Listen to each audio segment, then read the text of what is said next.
You ever have one of those mornings where the coffee tastes like victory, but your lower back is reminding you exactly how heavy that slab of white oak was yesterday? Happy Sunday, folks. Welcome back to the den. Based on the way you just sat down, Tiger, I'm guessing victory involves a heating pad later today. It's a rhythmic ache, Alex. It lets me know I'm still upright. I was out here late, trying to perfect the sliding dovetail. And let me tell you, gravity and friction are two neighbors that just don't want to get along sometimes. I ended up having to plane back about a 16th of an inch just to get the thing to stop screaming at me.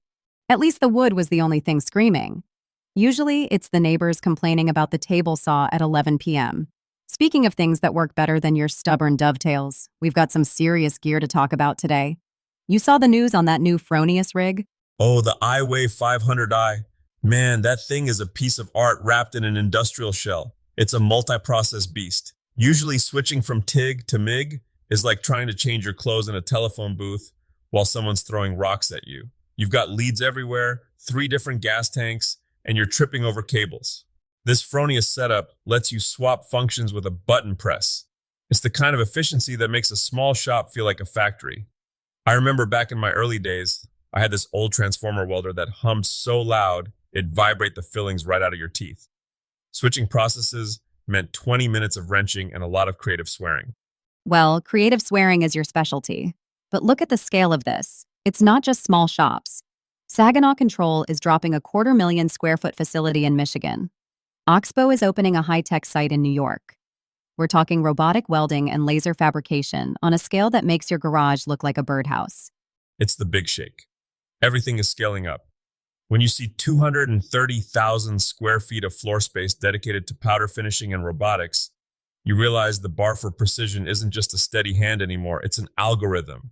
It's intimidating, sure, but it's also beautiful. It's like watching a symphony where the instruments are made of cold-rolled steel. Speaking of precision, let's talk about the people running those machines. There's a massive shift in how people are getting trained. Train Technologies just opened this ATTC center. They're saying they can handle 4,500 students. And LG opened their Orange Training Academy in Cali. It feels like the days of just shadowing old Gus for 6 months are over. Old Gus never knew how to program a variable speed compressor anyway. Look, I'm a huge believer in the watch one, do one, teach one method, but the tech in HVAC and climate control right now, it's moving at the speed of a forest fire. You think the apprentice route is dead? Not dead, just evolved. If you're a young tech and your boss offers to send you to one of these academies, you jump on it. Don't walk, run. Learning on the job is great for finding out which pipes are hot, but these immersive centers give you the why behind the how. It's the difference between being a guy who replaces parts and a guy who understands the thermal dynamics of a skyscraper. It's funny you say that because we see the same thing in the maker-mogul world. People think they can just wing it, but the data says otherwise. eRank just put out the Canadian search trends for Etsy. Let me guess. People are searching for cool wooden thing? Exactly why you aren't the marketing director. No, the generic search is dying. People aren't looking for table. They're looking for mid-century modern walnut side table with brass inlay. It's the long tail. I learned this the hard way when I tried to sell those general purpose bowls 5 years ago. Sat on the shelf so long they started growing their own ecosystem. As soon as I relabeled them as hand-turned spalted maple fruit bowls for rustic kitchens, they vanished in a weekend. That's the Sunday action item for our sellers. Audit those listings. If your tags are broad, you're invisible. You have to be the answer to a very specific question someone is asking Google at 2 a.m. It's like trying to find a specific nut in a junk drawer. If you're looking for a piece of metal, you'll be there all day. If you're looking for an M8 flange bolt with a 1.25 pitch, your eyes zero right in, bro. I love that your brain always goes back to the junk drawer. Speaking of being overwhelmed, what are we building this weekend? I saw you looking at those catamaran blueprints.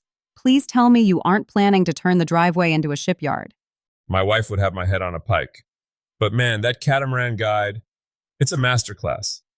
Fiberglass, structural assembly, weight distribution. It's the ultimate big swing project.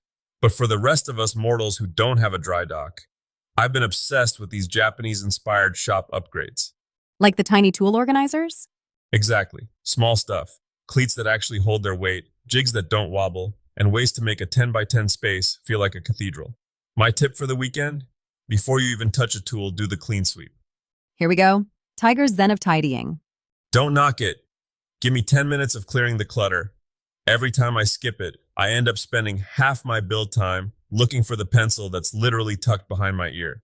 There is a specific kind of madness that comes from searching for a 1/4 inch chisel when you're in the middle of a flow state. It breaks the spell. I'll give you that. Nothing kills the vibe like a lost tape measure. I once spent 40 minutes looking for my safety glasses before realizing I was wearing them. That was my rock bottom. Well, on that note, we've covered the big and the small, from 500 amp welders to long tail keywords. It's all the same thing, really. Whether you're welding a frame for a skyscraper or tagging a cutting board on Etsy, it's about the intention you put into the work. Don't just settle for good enough. Go find that training, use that specific keyword, and for heaven's sake, clean your bench. A meaningful Sunday sermon from the TigerDen. Maybe just a gentle nudge. Go build something beautiful this week, folks, even if it's just a better way to hold your pencils. See you in the shop.